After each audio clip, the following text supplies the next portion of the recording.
So, I finally did it. I took a break from the city madness and flew from Dhaka to Cox's Bazar. No road trip this time, just a smooth, quick flight to the world's longest sea beach. Let me take you through the whole experience because trust me, it was unforgettable. The day started early and the Dhaka airport was already buzzing.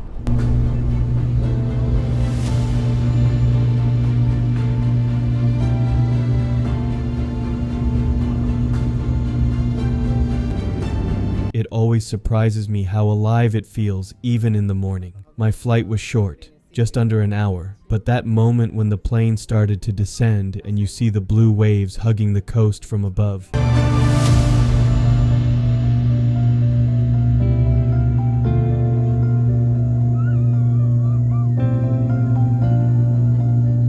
That's something else.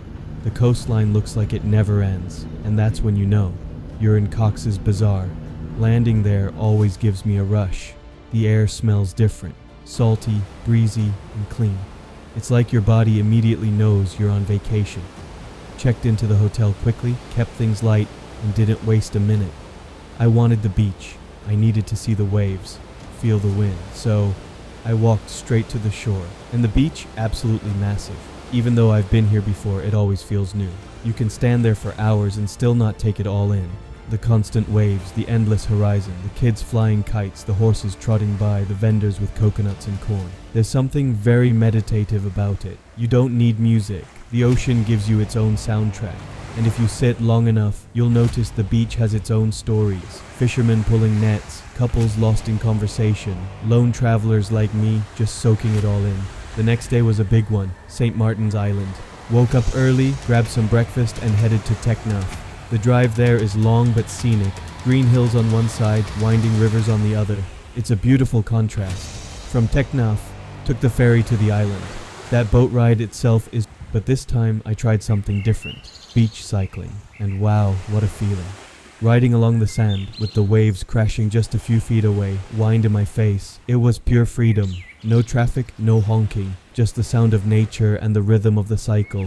If you ever come here and you don't rent a beach cycle, you're missing out. I started from Laboni Point and just kept going.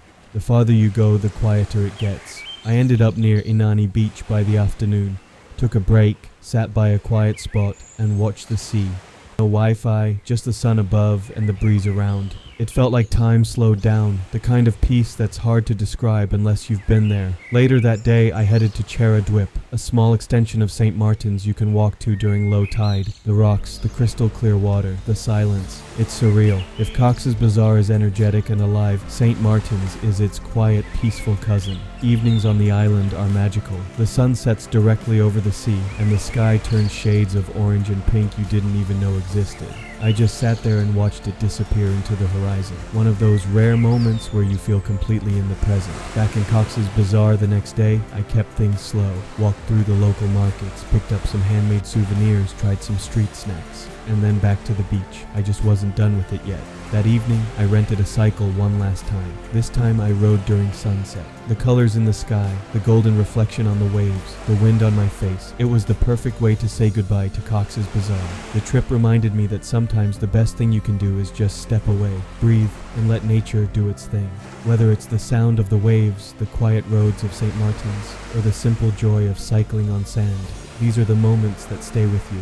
And that was my Dhaka to Cox's Bazar journey. A mix of adventure, peace, and discovery. If you're stuck in the chaos of city life, this trip is your reset button. Trust me, go see the sea.